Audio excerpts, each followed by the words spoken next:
ദക്ഷിണായനത്തിൽ ആദ്യമായി വരുന്ന അമാവാസിയാണ് കർക്കിടകവാവ്.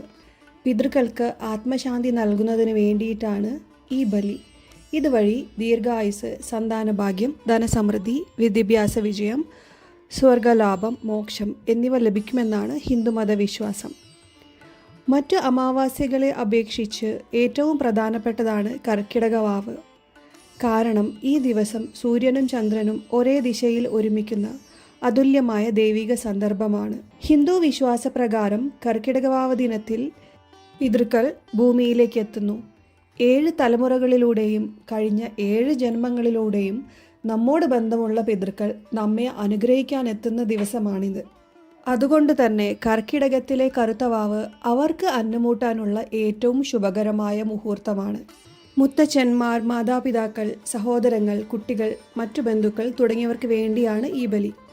സാധാരണയായി മരിച്ച വ്യക്തിയുടെ നക്ഷത്രത്തിലോ തീയതിയിലോ ബലി നടത്താറാണ് പതിവ്. എന്നാൽ കർക്കിടകവാവ് ദിനത്തിൽ ചെയ്യുന്ന ബലി അതിലുപരി വിശേഷപ്പെട്ടതാണ്. 7 തലമുറയിലെ പിതൃക്കളുടെ ആത്മാക്കൾക്കാണ് ഈ ബലി. ഈ ദിവസം ബലി ചെയ്യുന്നവർ സാധാരണയായി ഒരു നേരം മാത്രമേ ഭക്ഷണം കഴിക്കാൻ പാടുള്ളൂ. മറ്റു കുടുംബാംഗങ്ങൾക്ക് 3 നേരം ഭക്ഷണമാകാം. എന്നാൽ മാംസാഹാരം ഈ ദിവസം നിർബന്ധമായും ഒഴിവാക്കണം.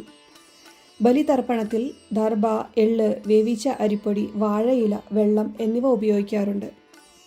മനുഷ്യജന്മത്തിൽ നിർവഹിക്കേണ്ട ഏറ്റവും പ്രധാനപ്പെട്ട പഞ്ചമഹായജ്ഞങ്ങളിൽ ഒന്നാണ് പിതൃയജ്ഞം. അറിഞ്ഞോ അറിയാതെയോ ജീവിതത്തിൽ നാം ചെയ്യുന്ന പാപങ്ങൾക്കും കടങ്ങൾക്കും പരിഹാരമായാണ് പിതൃബലി നിർവഹിക്കുന്നത്. പിതൃദോഷം എന്ന് പറയുന്നത് നമ്മുടെ ജീവിതത്തിൽ ദാരുണമായ ദോഷങ്ങളിലൊന്നാണ്. പിതൃബലി ഇല്ലാതെ ചെയ്യുന്ന പൂജകൾക്കും ജപങ്ങൾക്കും ഫലം കാണാറില്ലെന്നാണ് വിശ്വാസം. പിതൃകൃപ ഇല്ലാതെ ദൈവകൃപ പോലും ലഭിക്കില്ലെന്ന് പറഞ്ഞാൽ അതിശയോക്തിയില്ല. അതുകൊണ്ട് തന്നെ ജീവിതം എത്ര തിരക്കായാലും പിതൃക്കളെ ഒരിക്കലും മറക്കരുത്. പിതൃക്കളുടെ അനുഗ്രഹം ലഭിച്ചാൽ മാത്രമേ യഥാർത്ഥ ഐശ്വര്യവും സമാധാനവും ലഭിക്കുകയുള്ളൂ.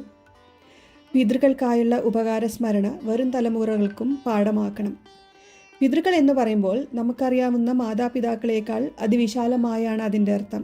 അധ്യാപകർ, സുഹൃത്തുക്കൾ, ഉപദേശകർ, മാതൃകാ പുരുഷന്മാർ എന്നിവരും ഇതിൽ ഉൾപ്പെടുന്നു. അവരുടെ ആത്മാക്കൾക്ക് ശാന്തി ലഭിക്കാതെ പോകുമ്പോഴാണ് പിതൃദോഷം ഉണ്ടാകുന്നത്. ഈ ബലികർമ്മങ്ങൾ ചെയ്യുമ്പോൾ ഇവരെ സ്മരിക്കേണ്ടതും അത്യാവശ്യമാണ്. പിതൃദോഷത്തിൻ്റെ ലക്ഷണങ്ങൾ എന്തെല്ലാമാണെന്ന് നമ്മൾക്ക് നോക്കാം.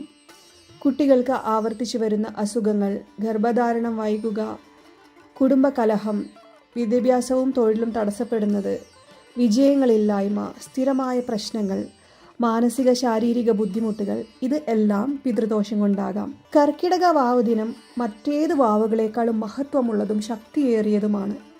പിതൃക്കളുടെ തിരുവോണം എന്നാണ് ഈ ദിവസത്തെ വിളിക്കുന്നത്. ഭൂമിയിലെ ഒരു വർഷം പിതൃക്കൾക്ക് ഒരു ദിവസമാണ്. അതുകൊണ്ട് ബലി ചെയ്യുന്ന ഒരു ദിവസം അവർക്ക് വേണ്ടി ഒരു വർഷം തുല്യമായ ശാന്തിയും ആശ്വാസവുമാണ് ഏകുന്നത്. കർക്കിടക വാവിന് ബലി ചെയ്യുന്നത് അഖില പിതൃക്കൾക്കായുള്ള തർപ്പണമാണ്. ബലി ചെയ്യാൻ പോകുന്ന വഴിയിൽ ഓം നമഃശിവായ ജപിച്ചു പോകുക. ഭഗവാനെ സ്മരിച്ചുകൊണ്ടുള്ള ബലിതർപ്പണം അതിവിശേഷമായ അനുഗ്രഹങ്ങൾ നൽകും.